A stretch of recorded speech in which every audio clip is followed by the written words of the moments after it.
ഇന്ന് രാവിലെ ക്യാബിനറ്റ് യോഗം വയനാടുമായി ബന്ധപ്പെട്ട് ചില കാര്യങ്ങൾ ആലോചിച്ചിരുന്നു.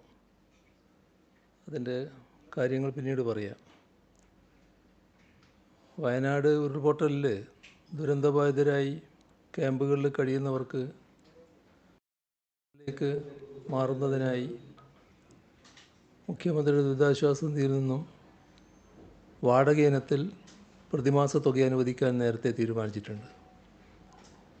ഒരു കുടുംബം പ്രതിമാസം 6000 രൂപ വരെയാണ് വാടക ഇനത്തിൽ നൽകുക. ബന്ധുവീടുകളിലേക്ക് മാറുന്നവരുണ്ടാവും. ആ കുടുംബങ്ങൾക്കും വാടക ഇനത്തിൽ പ്രതിമാസം 6000 രൂപ ലഭിക്കും. സൗജന്യ താമസമൊരുക്കുകയാണ് സർക്കാർ ലക്ഷ്യം.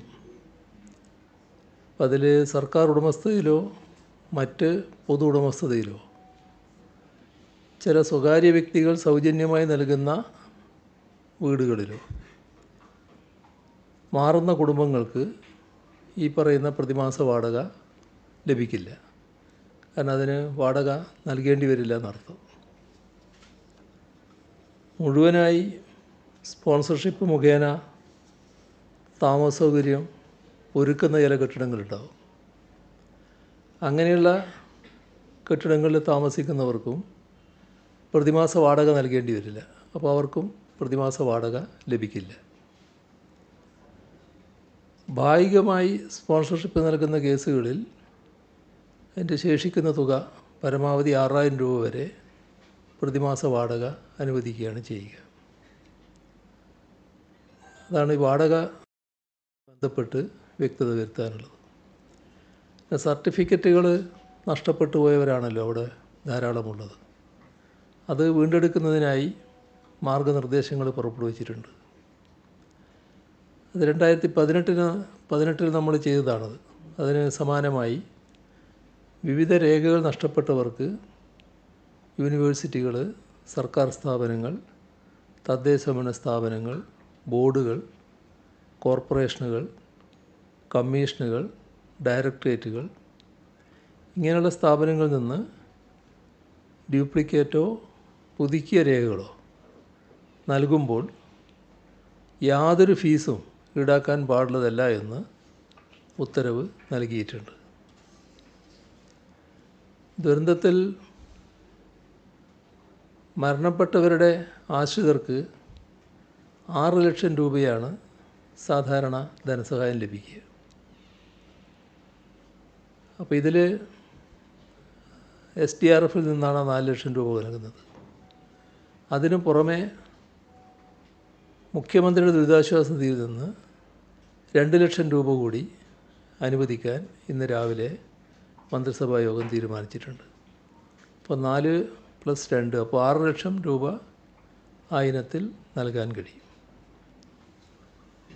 ഇതോടൊപ്പം തന്നെ അംഗവൈകല്യം വന്നവരുണ്ട്. കണ്ണുകൾ, കൈകാലുകൾ ഇവയെല്ലാം നഷ്ടപ്പെട്ടവർക്ക് 60% വൈകല്യം ബാധിച്ചവർക്ക് 75,000 രൂപ. 75,000 രൂപ എന്ന് പറയുന്നത് അതിന് സാധാരണ നിലക്ക് കൊടുക്കുന്ന തുകയുണ്ട്. അതിന് പുറമേയുള്ളതാണ് 75,000 രൂപ. ഇത് മുഖ്യമന്ത്രി ദുരിതാശ്വാസ നിധിയിൽ നിന്ന് നൽകുന്ന പ്രത്യേക തുകയാണ്. അതോടൊപ്പം 40% മുതൽ 60% വരെ വൈകല്യം ബാധിച്ചവർക്ക് 50,000 രൂപ. അതും CMDRFൽ നിന്ന് അനുവദിക്കുന്നതാണ്. പിന്നെ സാധാരണഗതിയിൽ ഗുരുതരമായ പരിക്ക് പറ്റിയവർക്ക്, ഇത് അംഗവൈകല്യം വന്നവരാണ്, ഗുരുതരമായി പരിക്ക് പറ്റിയവർക്കും 50,000 രൂപ ഇതിന് പുറമെ അനുവദിക്കുന്ന നിലയുണ്ടാവും. മറ്റൊരു പ്രശ്നം വരുന്നത് ഈ മരണപ്പെട്ട ആളുകൾക്ക് അവരുടെ ധനസഹായം അനുവദിക്കുന്ന ഘട്ടത്തിൽ, കുടുംബത്തിന് ധനസഹായം അനുവദിക്കുമ്പോൾ അതിനായി അടുത്ത ബന്ധുക്കൾ, നെക്സ്റ്റ് ഓഫ് കിൻ സാക്ഷ്യപത്രം അടിസ്ഥാനമാക്കി ഇവിടെ ഉരുൾപൊട്ടലിൽ മരണപ്പെട്ടവരുടെ അവകാശികൾക്ക് സംസ്ഥാന ദുരന്ത നിവാരണ അതോറിറ്റിയുടെ അധികാരത്തിന് വിധേയമായി നഷ്ടപരിഹാരം നൽകാനാണ് ഉദ്ദേശിക്കുന്നത്. ഇപ്പോൾ കോവിഡ്-19 സമയത്ത് ഇതേ രീതി നമ്മൾ സ്വീകരിച്ചിട്ടുണ്ട്. അതേ രീതി ഇതിലും തുടരാനാണ് ഉദ്ദേശിക്കുന്നത്. അപ്പോൾ ഇങ്ങനെ വന്നാൽ പിന്തുടർച്ചാവകാശ സർട്ടിഫിക്കറ്റ് കൂടാതെ തന്നെ ഭാര്യ, ഭർത്താവ്, മക്കൾ, മാതാപിതാക്കൾ ഇവർക്കെല്ലാം നഷ്ടപരിഹാരം ലഭിക്കും. സഹോദരൻ, സഹോദരി എന്നിവർക്ക് അവരാശ്രിതരാണെങ്കിൽ ധനസഹായം ലഭിക്കും. പിന്തുടർച്ചാവകാശ സർട്ടിഫിക്കറ്റ് ലഭിക്കുന്നതിനുള്ള കാലതാമസം പൂർണ്ണമായും ഇതിൻ്റെ ഭാഗമായി ഒഴിവാക്കാനാകും. പിന്തുടർച്ചാവകാശ സർട്ടിഫിക്കറ്റ് അനുവദിക്കുന്നതിന് മുൻപ് ആക്ഷേപം ഉന്നയിക്കുന്നതിനുള്ള നോട്ടീസ് സമയപരിധിയായ 30 ദിവസം ഇത് പൂർണ്ണമായും ഒഴിവാക്കും. ദുരന്തത്തിൽപ്പെട്ട കാണാതായ വ്യക്തികളുണ്ട്. അവരുടെ ആശ്രിതർക്കും സഹായം നൽകേണ്ടതായിട്ട് വരും. ഇതിൽ നേരത്തെ വെട്ടിമുടി ദുരന്തത്തിൽ കാണാതായവരുടെ കാര്യത്തിൽ പുറപ്പെടുവിച്ചതുപോലെ പോലീസ് നടപടികൾ പൂർത്തിയാക്കി പട്ടിക തയ്യാറാക്കി പ്രസിദ്ധീകരിക്കും. അതടിസ്ഥാനപ്പെടുത്തി ആവശ്യമായ ഉത്തരവ് പുറപ്പെടുവിക്കുകയാണ് ചെയ്യുക. വയനാട് ഉരുൾപൊട്ടൽ ദുരന്തത്തിൽ ഇതുവരെ 231 മൃതദേഹങ്ങളും 206 ശരീരഭാഗങ്ങളുമാണ് കണ്ടെത്തിയത്. മേപ്പാടിയിൽ നിന്ന് 151 മൃതദേഹങ്ങൾ, നിലമ്പൂരിൽ നിന്ന് 80 മൃതദേഹങ്ങളാണ് കണ്ടെത്തിയത്. 39 ശരീരഭാഗങ്ങളാണ് മേപ്പാടിയിൽ നിന്ന്. നിലമ്പൂരിൽ നിന്ന് 172 ശരീരഭാഗങ്ങളാണ് കണ്ടെത്തിയത്. ഇതേവരെ ലഭിച്ച എല്ലാ ശരീരഭാഗങ്ങളുടെയും മൃതദേഹങ്ങളുടെയും പോസ്റ്റ്മോർട്ടം നടത്തിയിട്ടുണ്ട്. തിരിച്ചറിഞ്ഞ 178 മൃതദേഹങ്ങളും 2 ശരീരഭാഗങ്ങളും ബന്ധുക്കൾക്ക് കൈമാറിയിട്ടുമുണ്ട്. തിരിച്ചറിയാത്ത 52 മൃതദേഹങ്ങളും 194 ശരീരഭാഗങ്ങളും വയനാട് ദുരന്തത്തിൻ്റെ പശ്ചാത്തലത്തിൽ സർക്കാർ പുറത്തിറക്കിയ പ്രത്യേക മാർഗനിർദ്ദേശപ്രകാരം വിവിധ മതവിഭാഗങ്ങളുടെ പ്രാർത്ഥനയോടെ സംസ്കരിച്ചു. നിലമ്പൂർ കുമ്പളപ്പാറ ഭാഗത്തു നിന്നും ഇന്നലെ 5 ശരീരഭാഗങ്ങൾ കൂടി കണ്ടെത്താനായി. അത് പൂർണ്ണമായും മനുഷ്യരുടേതാണോ എന്ന് സ്ഥിരീകരിച്ചിട്ടില്ല. ആ തരത്തിലുള്ള ഭാഗങ്ങളാണ് കിട്ടിയിട്ടുള്ളത്. ഇത് ഫോറൻസിക് പരിശോധനയ്ക്ക് വിധേയമാക്കും. മൃതദേഹങ്ങളും ശരീരഭാഗങ്ങളും ഉൾപ്പെടെ 415 സാമ്പിളുകളാണ് ശേഖരിച്ചത്. അതിൽ 401ൻ്റെ DNA പരിശോധന പൂർത്തിയാക്കിയിട്ടുണ്ട്. ഇതിൽ 349 ശരീരഭാഗങ്ങൾ 248 ആളുകളുടേതാണ്. ശരീരഭാഗങ്ങൾ 349 ഉണ്ടെങ്കിലും അത് അവരുടെ പരിശോധനയിൽ അവസാനം കണ്ടെത്തിയിട്ടുള്ളത് 248 ആളുകളുടേതാണ് ആ ശരീരഭാഗങ്ങളെന്നാണ്. 121 പുരുഷന്മാരാണ്, 127 സ്ത്രീകളാണ്. ഇത്രയെല്ലാം തിരിച്ചറിഞ്ഞു കഴിഞ്ഞിട്ടുണ്ട്. 52 ശരീരഭാഗങ്ങൾ പൂർണ്ണമായും അഴുകിയ നിലയിലായിപ്പോയിട്ടുണ്ട്. DNA പരിശോധനയ്ക്ക് 115 പേരുടെ രക്തസാമ്പിളുകൾ ശേഖരിച്ചിട്ടുണ്ട്.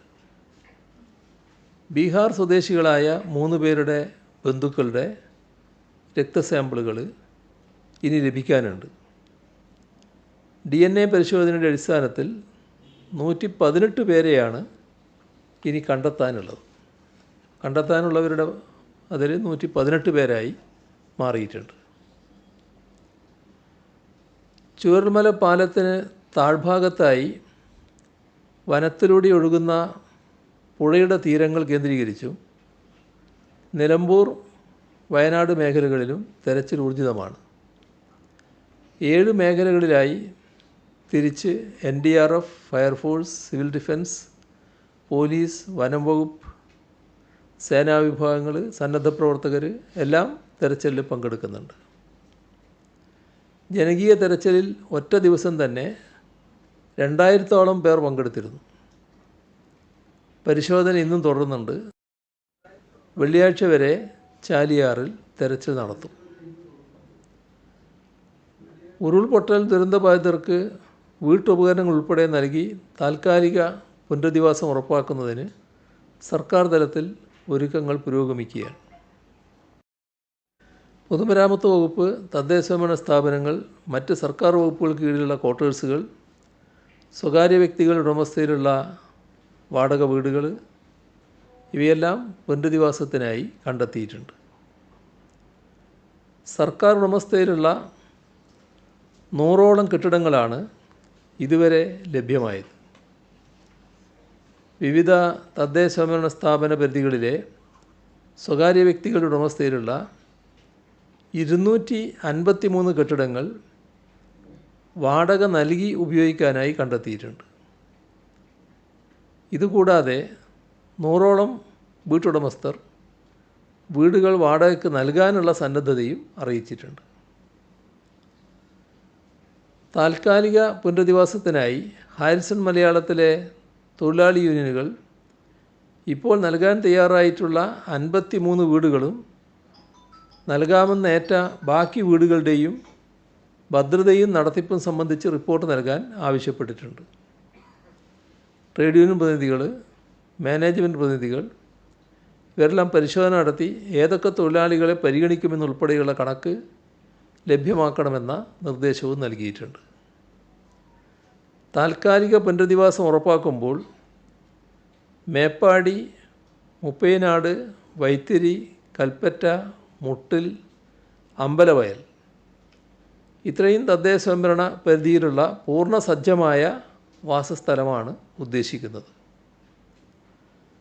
ചൂരൽമലയിലെ ദുരന്തബാധിതർക്ക് ഒരു വാടക വീട് എന്ന മുദ്രാവാക്യവുമായി സർവകക്ഷികളുടെയും നേതൃത്വത്തിൽ വാടക വീടുകൾക്ക് വേണ്ടി അന്വേഷണം നടത്തുന്നുണ്ട്. പഞ്ചായത്ത് അംഗങ്ങൾ, റവന്യൂ ഉദ്യോഗസ്ഥർ, സോഷ്യൽ വർക്കർ ഉൾപ്പെടുന്ന 5-അംഗ സമിതി തദ്ദേശഭരണ പരിധിയിൽ ലഭ്യമാക്കാവുന്ന വീടുകൾ കണ്ടെത്തി റിപ്പോർട്ട് ചെയ്യും. അതിവേഗം രേഖകൾ നൽകാൻ ദുരന്തബാധിതർക്ക് ക്യാമ്പുകളിൽ സജ്ജമാക്കിയ പ്രത്യേക ക്യാമ്പയിനിലൂടെ ഇതുവരെ 1368 സർട്ടിഫിക്കറ്റുകൾ ലഭ്യമാക്കിയിട്ടുണ്ട്. നാശനഷ്ടം സംഭവിച്ച എല്ലാ കുടുംബങ്ങളും പുനരധിവാസ പാക്കേജിൽ ഉൾപ്പെടുന്നുവെന്ന് ഉറപ്പുവരുത്തും. ക്യാമ്പുകളിലും കുടുംബ വീടുകളിലും ആശുപത്രികളിലും കഴിയുന്നവർ ഉൾപ്പെടെ അർഹരായ മുഴുവൻ പേർക്കും സഹായം ലഭ്യമാകും. പുനരധിവാസ പദ്ധതിയിൽ ഉൾപ്പെടാൻ ദുരിതാശ്വാസ ക്യാമ്പുകളിൽ രജിസ്റ്റർ ചെയ്യണമെന്ന രീതിയിൽ നടക്കുന്ന പ്രചരണം അടിസ്ഥാനരഹിതമാണ്. അത് ഈ അടിസ്ഥാനരഹിതമായ പ്രചരണം നടത്താൻ ചില വിദ്വാന്മാർക്ക് വലിയ താല്പര്യമാണ്. അതിൻ്റെ ഭാഗമായിട്ടാണ് ഇത് വന്നിട്ടുള്ളത്. ക്യാമ്പുകളിൽ ആരൊക്കെ കഴിയുന്നുവെന്ന് നോക്കിയല്ല, ഉരുൾപൊട്ടൽ ദുരിതം വിതച്ച പ്രദേശങ്ങളിൽ നിന്നുള്ള കൃത്യമായ ഡാറ്റയുടെ അടിസ്ഥാനത്തിലാണ് പാക്കേജ് തയ്യാറാക്കുന്നത്. സംസ്ഥാന സർക്കാർ നിയോഗിച്ച വിദഗ്ധ സംഘം ദുരന്ത മേഖലകളിൽ പരിശോധന നടത്തി വരികയാണ്. ദേശീയ ഭൗമശാസ്ത്ര പഠന കേന്ദ്രത്തിലെ മുതിർന്ന ശാസ്ത്രജ്ഞൻ ജോൺ മത്തായിയുടെ നേതൃത്വത്തിലുള്ള 5-അംഗ സംഘമാണ് ദുരന്തബാധിത പ്രദേശങ്ങളും അനുബന്ധ മേഖലകളും പരിശോധിക്കുന്നത്. ഉരുൾപൊട്ടലിൻ്റെ പ്രഭവ കേന്ദ്രങ്ങളായ പുഞ്ചിരിമട്ടവും അനുബന്ധ പ്രദേശവും ഇന്നലെ സംഘം പരിശോധിച്ചു. പ്രദേശത്തെ മണ്ണിൻ്റെയും പാറകളുടെയും സാമ്പിളുകൾ ശേഖരിച്ചിട്ടുണ്ട്. ഇവ വിശദമായ പരിശോധനയ്ക്ക് ദുരന്തം സംഭവിച്ചത് എങ്ങനെയെന്നും ഉരുൾപൊട്ടലിൽ സംഭവിച്ച പ്രതിഭാസങ്ങളും സംഘം വിലയിരുത്തും. ദുരന്തസ്ഥലത്തെ ഭൂവിനിയോഗത്തെക്കുറിച്ചും സംഘം റിപ്പോർട്ട് നൽകും. ദുരന്തപ്രദേശത്തെയും അനുബന്ധ മേഖലകളിലെയും അപകട സാധ്യതകൾ വിലയിരുത്തും. NIT സൂറത്തുമായി ചേർന്ന് ദുരന്തബാധിത മേഖലയുടെ അതിസൂക്ഷ്മമായ ലിഡാർ സർവേ നടത്താൻ ഉദ്ദേശിക്കുന്നുണ്ട്. ഈ സർവേയിലൂടെ ഭൂമിയുടെ ഉപരിതലവും ഉപരിതലത്തിന് മുകളിലുള്ള എല്ലാ വസ്തുക്കളുടെയും കൂടുതൽ സൂക്ഷ്മമായ വിവരങ്ങൾ ലഭിക്കും. ഈ വിവരങ്ങൾ ഉപയോഗിച്ചുകൊണ്ട് വിദഗ്ധ സംഘം നൽകുന്ന റിപ്പോർട്ട് കൂടി പരിഗണിച്ചാണ് ഇനിയുള്ള ഭൂവിനിയോഗത്തിൻ്റെ രീതികൾ നിശ്ചയിക്കാൻ സാധിക്കുക. NIT സൂറത്തിലെ ദുരന്ത നിവാരണ വിദഗ്ധൻ ശ്രീവത്സ കോലത്തയാർ ആണ് ഈ സംഘത്തെ നയിക്കുന്നത്. ഡ്രോൺ ഉപയോഗപ്പെടുത്തിയുള്ള ലിഡാർ സർവേ ആണിവിടെ നടത്താൻ ഉദ്ദേശിക്കുന്നത്. ദുരന്തബാധിത പ്രദേശത്തിൻ്റെ ഏരിയൽ ഫോട്ടോഗ്രാഫ്സ് അടക്കമുള്ള സൂക്ഷ്മമായ ചിത്രങ്ങൾ ഇതിൻ്റെ ഭാഗമായി എടുക്കാനാവും. മുൻപുണ്ടായിരുന്ന ഭൂതലം എങ്ങനെയായിരുന്നു, ദുരന്തശേഷം എന്തെല്ലാം മാറ്റങ്ങൾ വന്നു, ഏതൊക്കെ പ്രദേശത്താണ് വലിയ ആഘാതമുണ്ടായത്, ഇത്തരം കാര്യങ്ങളെല്ലാം കണ്ടെത്താനും ഭാവിയിൽ ഈ പ്രദേശത്തെ ഭൂവിനിയോഗം നിർണ്ണയിക്കുമ്പോൾ എന്തെല്ലാം പ്രതിബന്ധങ്ങളുണ്ടെന്ന് തിരിച്ചറിയാനും ഈ സർവേ റിപ്പോർട്ട് സഹായകമാകും. ലിഡാർ സർവേ വഴി മരങ്ങൾ, മരത്തിൻ്റെ ഉയരം, പാറകൾ ഇവയെല്ലാം സൂക്ഷ്മമായി പരിശോധിക്കാൻ സാധിക്കും. 50 സെൻറ്റിമീറ്റർ വരെ വലിപ്പമുള്ള വസ്തുക്കൾ ഇതുവഴി കണ്ടെത്താനാകുമെന്നാണ് വിദഗ്ധർ അവകാശപ്പെടുന്നത്. ദുരന്ത നിവാരണ ഘട്ടങ്ങളിൽ മനുഷ്യരുടെ പുനരധിവാസം പോലെ തന്നെ പ്രധാനപ്പെട്ട ഘടകമാണ് വളർത്തുമൃഗങ്ങളുടേത്. ദുരിതമനുഭവിച്ചവർക്കായി ക്യാമ്പുകൾ ആരംഭിച്ചതുപോലെ ദുരന്തത്തിലകപ്പെട്ട വളർത്തുമൃഗങ്ങൾക്കായി 2 ക്യാമ്പുകളാണ് പ്രവർത്തിച്ചത്. ദുരന്ത പ്രദേശത്തെ ഉരുക്കൾക്കും അരുമ മൃഗങ്ങൾക്കുമായി ക്ഷീരവികസന വകുപ്പിൻ്റെ 24 മണിക്കൂർ പ്രവർത്തിക്കുന്ന കൺട്രോൾ സെൽ മുഖേന വിവിധ സംഘടനകൾ തീറ്റ വസ്തുക്കൾ, ധാതുലവണ മിശ്രിതം ഇവയെല്ലാം കർഷകർക്ക് എത്തിച്ചു നൽകുന്നുണ്ട്. ഇന്നലെ മാത്രം 8 മെട്രിക് ടൺ തീറ്റ, 5 ടൺ വൈക്കോൽ, അരുമമൃഗങ്ങൾക്കുള്ള ഭക്ഷണ സാധനങ്ങൾ ഇവയെല്ലാം പാലക്കാട് അരുവി ഫീഡ്സ് വഴി എത്തിക്കാനായിട്ടുണ്ട്. ഈ സമയത്ത് തന്നെയാണ് വെലങ്ങാട് ദുരന്തവുമുണ്ടായത്. കഴിഞ്ഞ മാസം 30-ന് വാണിമേൽ ഗ്രാമപഞ്ചായത്തിലും അടിച്ചിപ്പാറ മലയിലുമുണ്ടായ ഉരുൾപൊട്ടൽ അത് നേരത്തെ ഇവിടെ പരാമർശിച്ചതാണ്. പന്നിയേരി, മലയങ്ങാട്, കമ്പളിപ്പാറ, പാനവും, കൂറ്റല്ലൂർ ഈ ഭാഗങ്ങളിലാണ് ചെറുതും വലുതുമായ ഉരുൾപൊട്ടലും മണ്ണിടിച്ചിലും ഉണ്ടായത്. അവിടെ പ്രാഥമിക പരിശോധന നടന്നിട്ടുണ്ട്. ഉണ്ടായ നഷ്ടത്തിൻ്റെ തോത് റവന്യൂ അധികാരികൾ കൃത്യമായി രേഖപ്പെടുത്തിയിട്ടുണ്ട്. അത് റിപ്പോർട്ട് ചെയ്തിട്ടുമുണ്ട്.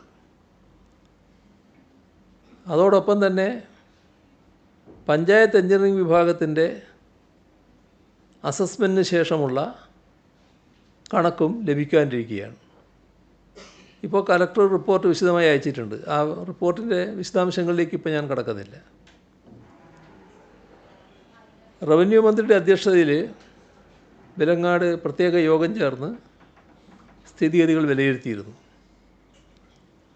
ദുരന്തബാധിത പ്രദേശത്ത് റവന്യൂ മന്ത്രിക്ക് പുറമെ വനം, പൊതുമരാമത്ത്, ജലവിഭവം, കൃഷി ഇത്രയും വകുപ്പ് മന്ത്രിമാരും അവിടെ സന്ദർശിച്ചിരുന്നു.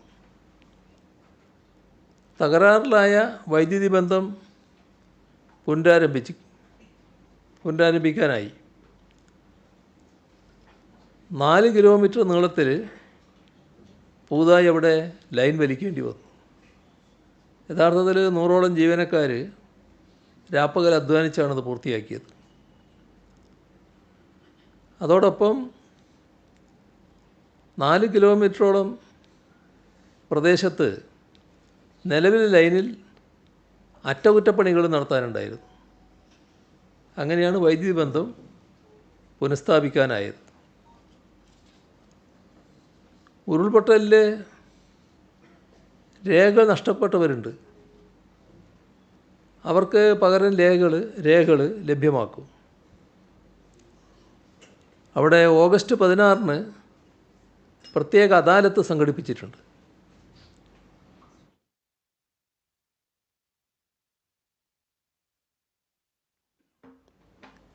വിവിധ വകുപ്പുകൾ സംയുക്തമായി നടത്തുന്നൊരു അദാലത്താണിത്. അപ്പോൾ എല്ലാവിധ രേഖകളും സർട്ടിഫിക്കറ്റുകളും നഷ്ടപ്പെട്ടു പോയത് ലഭ്യമാക്കാൻ തന്നെയാണ് ഉദ്ദേശിക്കുന്നത്. അതോടൊപ്പം ഉരുൾപൊട്ടലുണ്ടായ സ്ഥലങ്ങളുടെ നിലവിലെ സ്ഥിതിഗതികൾ പഠിക്കാനും ഇവിടെ തുടർവാസം ഇനി തുടർന്നങ്ങോട്ട് അവിടെ താമസിക്കാൻ പറ്റുമെന്നുള്ളത് സാധ്യമാണോ എന്ന് പരിശോധിക്കുന്നതിനുമായി ജിയോളജി, ഹൈഡ്രോളജി, മണ്ണ് സംരക്ഷണം ഈ വകുപ്പുകളിലെ ഉദ്യോഗസ്ഥരും ഹസാർഡ് അനലിസ്റ്റും ഈ പ്രദേശങ്ങളിൽ സന്ദർശനം നടത്തി വരുന്നുണ്ട്. വിലങ്ങാട് മേഖലയിൽ ഉരുൾപൊട്ടൽ മൂലം പ്രയാസമനുഭവിക്കുന്നവർക്ക് അതിവേഗം ആശ്വാസവും പുനരധിവാസവും സാധ്യമാക്കാനുള്ള നടപടികൾ പുരോഗമിക്കുകയാണ്.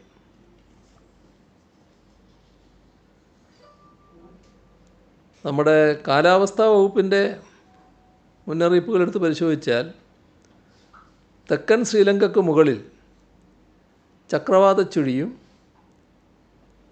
റായൽസീമ മുതൽ കോമറിൻ മേഖല വരെ ന്യൂനമർദ്ദ പാത്തിയും രൂപപ്പെട്ടതിൻ്റെ ഫലമായി കേരളത്തിൽ അടുത്ത 5 ദിവസം വ്യാപകമായി ഇടി, മിന്നൽ ഇവയോടുകൂടിയ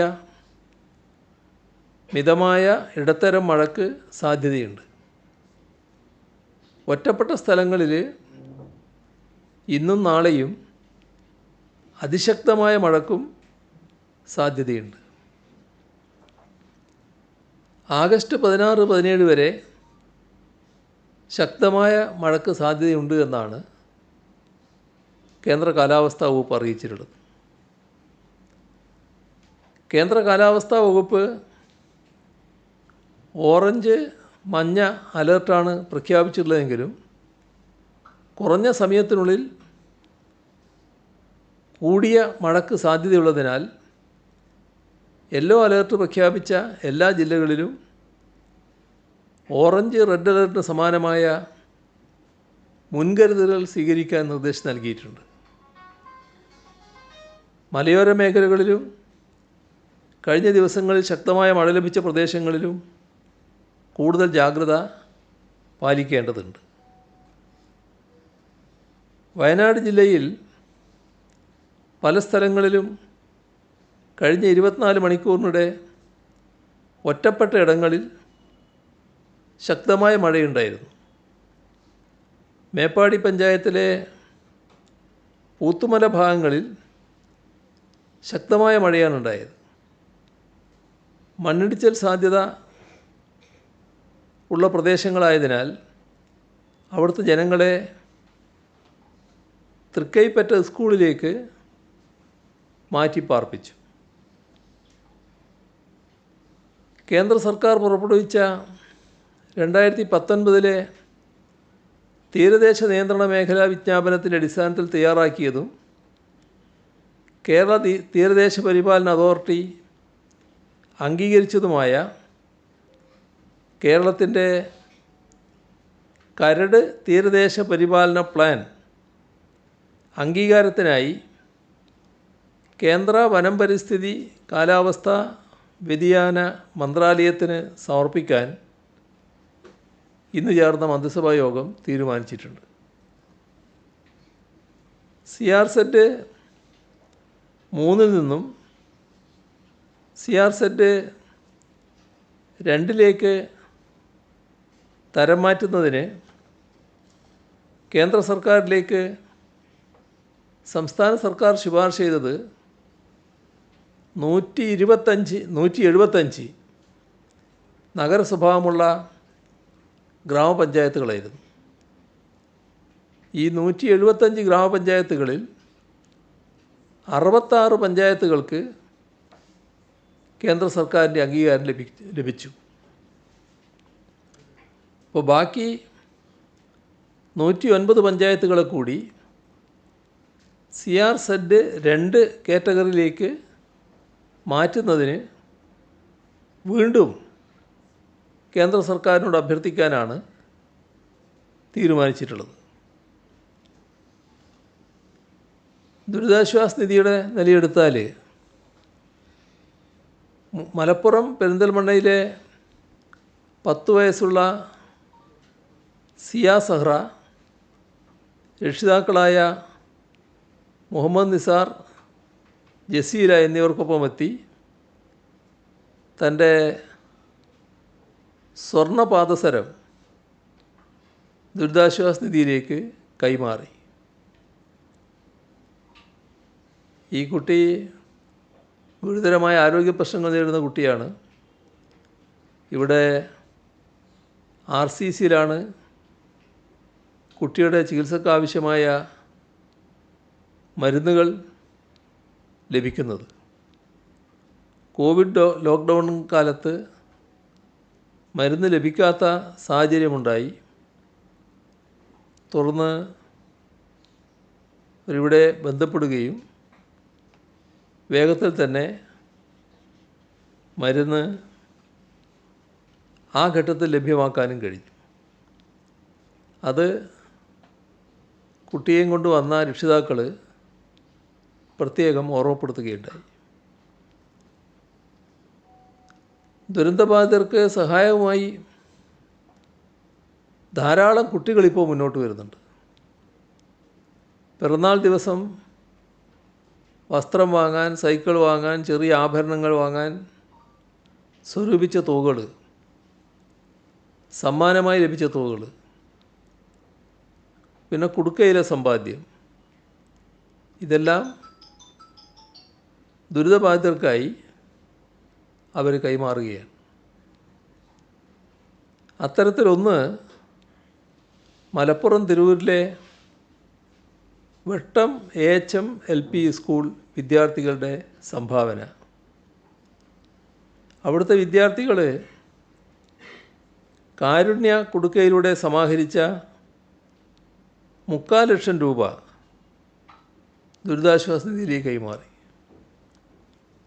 കുട്ടികൾ നല്ല ശീലങ്ങൾ വളർത്തുന്നതോടൊപ്പം അവരെ ജീവകാരുണ്യ പ്രവർത്തനങ്ങളിൽ പങ്കാളികളാക്കുക എന്ന ലക്ഷ്യത്തിലാണ് ഈ വിദ്യാലയത്തിൽ കാരുണ്യ കുടുക്ക എന്ന ആശയം നടപ്പാക്കുന്നത്. കുട്ടികൾക്കും അധ്യാപകർക്കുമായി പ്രത്യേക കാരുണ്യ കുടുക്കുകളുണ്ട്. താല്പര്യമുള്ള തുക ഇത് നിക്ഷേപിക്കുകയാണ്. കഴിഞ്ഞ മഹാപ്രളയത്തിലും കോവിഡിലും ഇതേ മാതൃകയിൽ ഇവിടുത്തെ വിദ്യാർത്ഥികൾ സംഭാവന നൽകിയിരുന്നു. ദുരിതാശ്വാസ നിധിയിലേക്ക് ഇന്നലെ ലഭിച്ച സംഭാവനകൾ പ്രത്യേകം പത്രക്കുറിപ്പായി ഇന്നലെ തന്നെ നൽകിയിരുന്നു. ഇന്ന് രാവിലെ 11 മണി വരെ ആകെ 142 20,65,329 രൂപയാണ് ദുരിതാശ്വാസ നിധിയിലേക്ക് ലഭിച്ചത്. ദുരിതാശ്വാസ നിധിയുമായി ബന്ധപ്പെട്ട് നല്ല രീതിയിലാണ് പൊതുവെ നാട് പ്രതികരിക്കുന്നത്. പൊതുവിൽ മാധ്യമങ്ങളും നല്ല രീതിയിലാണ് പ്രതികരിച്ചത്. ആദ്യഘട്ടത്തിലുണ്ടായ പ്രചരണങ്ങൾക്ക് യാഥാർത്ഥ്യം ജനങ്ങളെ അറിയിക്കുന്ന രീതിയിലുള്ള മാധ്യമ ഇടപെടൽ ഉണ്ടായത് പ്രത്യേകം ശ്രദ്ധിക്കത്തക്കതാണ്. അതുകൊണ്ട് തന്നെ ദുരിതാശ്വാസ നിധിയിലേക്ക് സംഭാവന നൽകുന്നതിൽ നിരവധി മാധ്യമങ്ങളും മാധ്യമപ്രവർത്തകരും മാതൃകയായി മാറിയിട്ടുണ്ട്. കാസർഗോഡ് പ്രസ് ക്ലബ്ബ് ഇന്ന് 2,30,000 രൂപയാണ് സംഭാവനയായി നൽകിയത്. ഇന്ന് ലഭിച്ച മറ്റ് സംഭാവനകളെടുത്താൽ Kerala nurses and midwives council 5 crore, Kottayam ജില്ലാ പഞ്ചായത്ത് 1 കോടി, കണ്ണൂർ ജില്ലാ പഞ്ചായത്ത് 1 കോടി, പത്തനംതിട്ട ജില്ലാ പഞ്ചായത്ത് 1 കോടി, തിരുവനന്തപുരം ടെക്നോ പാർക്ക് 1 കോടി, ഡെൻ്റൽ കൗൺസിൽ 25 ലക്ഷം, കേരള ഫയർ സർവീസ് അസോസിയേഷൻ 7,26,450 രൂപ, കുക്കി സ്റ്റുഡൻസ് ഓർഗനൈസേഷൻ 1 ലക്ഷം രൂപ, തിരുവല്ല കല്ലുങ്കൽ ജീവകാരുണ്യം വാട്സപ്പ് കൂട്ടായ്മ സമാഹരിച്ച 50,001 രൂപ,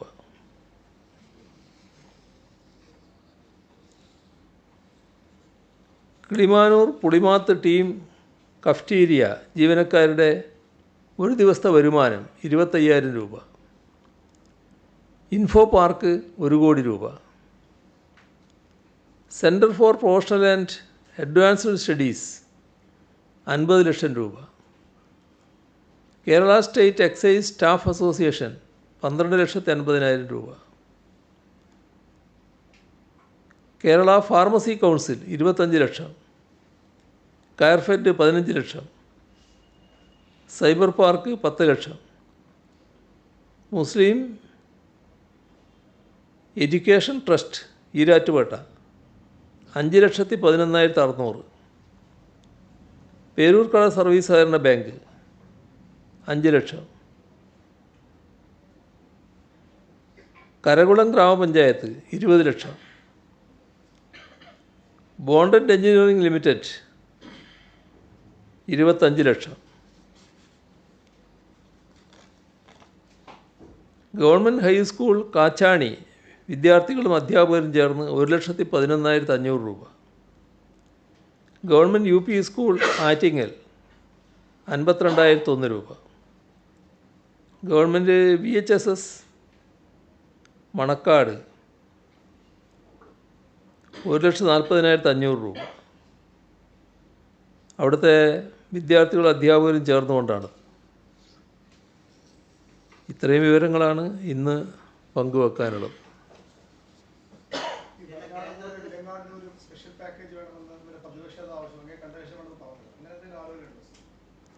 സ്പെഷ്യൽ പാക്കേജ് തന്നെയായിരിക്കും ഇത് വന്നാൽ.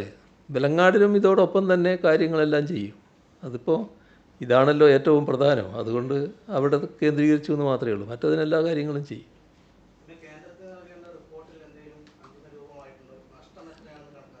തുടങ്ങിയെന്നല്ലേ ഉള്ളൂ, തുടങ്ങിയതല്ലേ ഉള്ളൂ. അവർ റിപ്പോർട്ട് തരുമായിരിക്കും, ആയിട്ടില്ല. പെട്ടെന്ന് തന്നെയാവും. അതിൻ്റെ മറ്റ് നടപടിക്രമങ്ങൾ പൂർത്തിയായിക്കൊണ്ടിരിക്കുകയാണല്ലോ.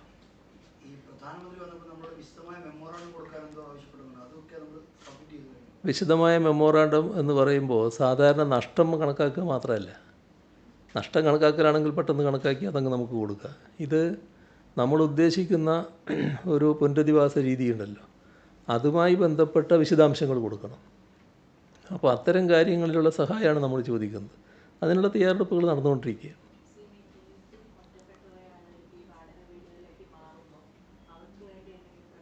അവരത് പ്രത്യേകമായൊരു പാക്കേജ് ആയിരിക്കും. പ്രത്യേകമായ രീതിയിൽ എങ്ങനെ സംരക്ഷിക്കണം എന്നുള്ളത് പ്രത്യേകമായിട്ടെടുക്കും. കുട്ടികൾ അത്രയും അധികമില്ല, എന്നാലുള്ള കുട്ടികളുടെ കൃത്യമായ കണക്ക് നമ്മൾ നേരത്തെ പറഞ്ഞിട്ടുണ്ടല്ലോ. അതെ, ആ കുട്ടികളെ പ്രത്യേകമായി സംരക്ഷിക്കുന്ന സംവിധാനമുണ്ടാവും. അത് ഇതിന് പുറമേയുള്ള മറ്റ് സംരക്ഷണ രീതികൾ നമ്മൾ നേരത്തെയും സ്വീകരിച്ചിട്ടുണ്ട്, സ്വാഭാവികമായിട്ട് സ്വീകരിക്കും.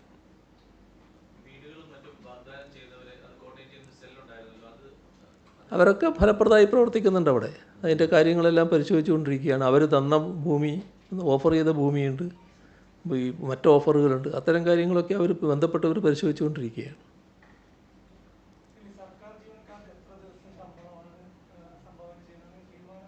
എല്ലാം നേരത്തെ അത് പ്രഖ്യാപിച്ചതാണല്ലോ. അവരെല്ലാവരും മൊത്തമായി പറഞ്ഞത് 5 ദിവസം എന്നുള്ളതാണ്. അത് ഏറെക്കുറെ ആ നിലയിലേക്ക് നടപടികൾ നീങ്ങുന്നു എന്നാണ് മനസ്സിലാക്കുന്നത്. അവർ തന്നെ അഭിപ്രായപ്പെട്ടിട്ടുള്ളതാണ്, യോജിച്ച് അഭിപ്രായപ്പെട്ടതാണ്.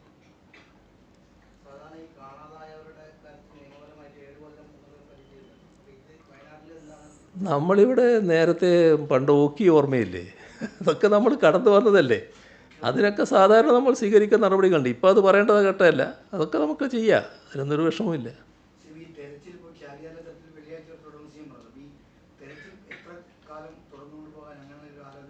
അല്ല, അതും ഇപ്പോൾ പറയാറായിട്ടില്ല, നോക്കിയിട്ട് തീരുമാനിക്കാം എന്താണെന്നുള്ളത്.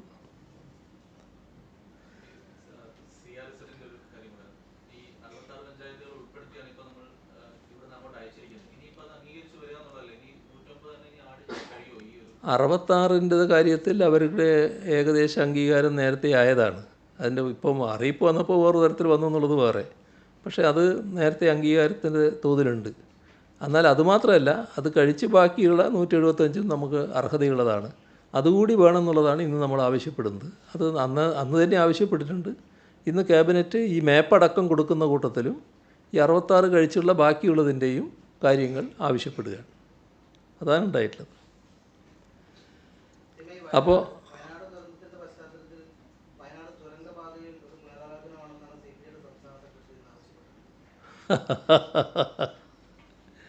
നമ്മൾ ഈ ദുരന്തം ഉണ്ടാകുന്നതിൻ്റെ ഭാഗമായി ഈ ഇത്തരം കാര്യങ്ങൾ മാറ്റിവെക്കേണ്ടതുണ്ടോ എന്നുള്ളത് പഠിക്കേണ്ടതാണല്ലോ. ഇപ്പം നേരത്തെ അതിൻ്റെ ഭാഗമായിട്ടുള്ള എല്ലാ പഠനങ്ങളും നടന്നിട്ടുണ്ട്. ഈ പല സ്ഥലത്തും ഈ തുരങ്കങ്ങൾ ഉണ്ടാകുന്നുണ്ടല്ലോ. ആ തുരങ്കങ്ങൾ ഏതെങ്കിലും തരത്തിൽ മറ്റ് ദുരന്തത്തിന് വഴിവെക്കുന്ന ഒന്നായിട്ടല്ല പൊതുവെ ലോകം കണ്ടിട്ടുള്ളത്. അത് പഠന വിഷയമാണ്, നമുക്ക് നോക്കാം എന്താണെന്നുള്ളത്.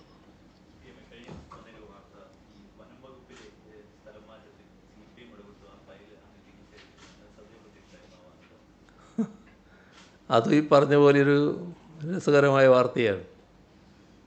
എന്താണ് അങ്ങനെ വരാനിടയതെന്ന് സാധാരണ നിലക്ക് മനസ്സിലാക്കാൻ കഴിയാത്തതാണ്.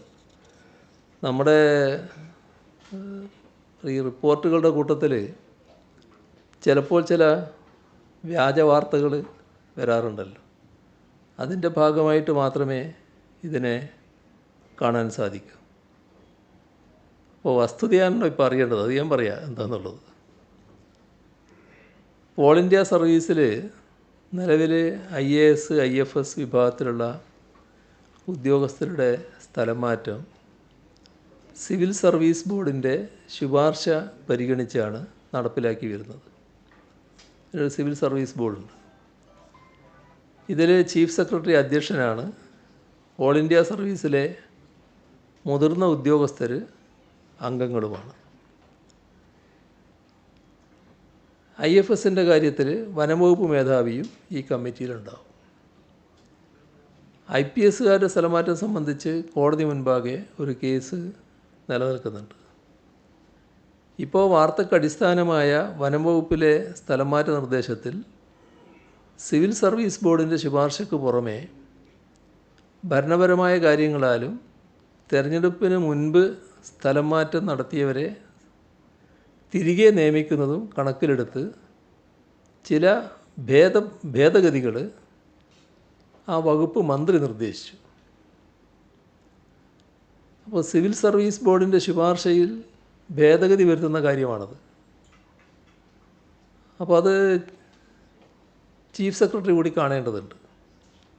അതുകൊണ്ട് ചീഫ് സെക്രട്ടറി കൂടി കണ്ട് സ്ഥലം മാറ്റം സംബന്ധിച്ച ഫയൽ സമർപ്പിക്കാൻ മുഖ്യമന്ത്രി എന്ന നിലയിൽ നിർദ്ദേശം നൽകി. ഇതാണ് ഞാൻ ചെയ്ത എന്താ പറയുക അതിന്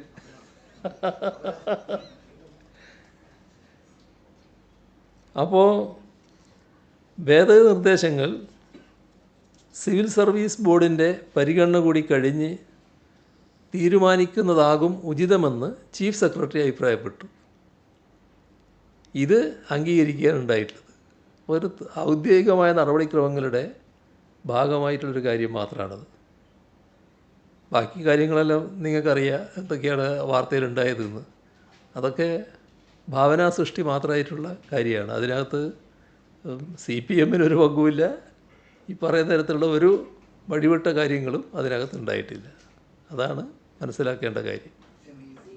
അപ്പോൾ ഇതിലൊക്കെ എന്താണെന്നറിയാം, ഇത്തരം കാര്യങ്ങൾ നിങ്ങൾ ശ്രദ്ധിക്കേണ്ട കാര്യം, നിങ്ങൾ ഈ റിപ്പോർട്ട് ചെയ്ത ഒരാളുടെ പിശക് മാത്രമല്ലല്ലോ, ഇത്തരം കാര്യങ്ങൾ വരുമ്പോൾ ബന്ധപ്പെട്ട അധികൃത കേന്ദ്രങ്ങളിലൊന്നും ചോദിച്ചാൽ മതിയല്ലോ എന്താണ് സ്ഥിതി എന്ന് മനസ്സിലാക്കി ചെയ്താൽ ഈ അബദ്ധം പറ്റില്ലല്ലോ. ഇപ്പം ഈ റിപ്പോർട്ട് ചെയ്ത ആൾക്ക് എന്തൊരു ക്ഷീണമായിരിക്കും ഇത് ഞാൻ പറയുമ്പോൾ ഉണ്ടാകുക. അയാളുടെ ഒരു കരിയറിനെ തന്നെ ബാധിക്കുന്നൊരു പ്രശ്നമായിട്ടല്ലേ ഇത് വരിക. അപ്പോൾ അതുണ്ടാകാതിരിക്കാൻ ഒരു ചെറിയ സാവകാശം എടുത്താൽ മതിയല്ലോ, ഒന്ന് ചോദിച്ചാൽ മതിയല്ലോ എന്താണ്, അന്വേഷിച്ചാൽ മനസ്സിലാക്കാൻ കഴിയുന്ന കാര്യമല്ലേ ഉള്ളൂ.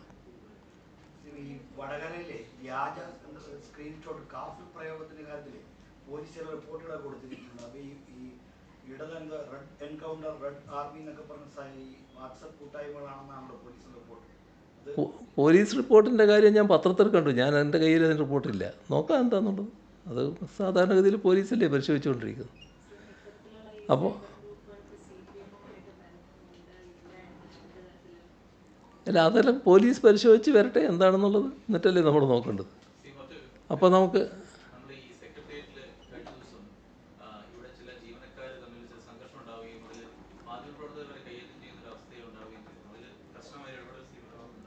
സ്വാഭാവികമായും അതുമായി ബന്ധപ്പെട്ട നടപടികൾ ഇവിടെ ഉണ്ടാവുമല്ലോ. എന്നിട്ട് തീർച്ചയായും പരാതികളൊക്കെ ഉണ്ടെങ്കിൽ അതിൻ്റെ മേലെയുള്ള നടപടികളും വരുമല്ലോ. അത് നടക്കട്ടെ. അപ്പം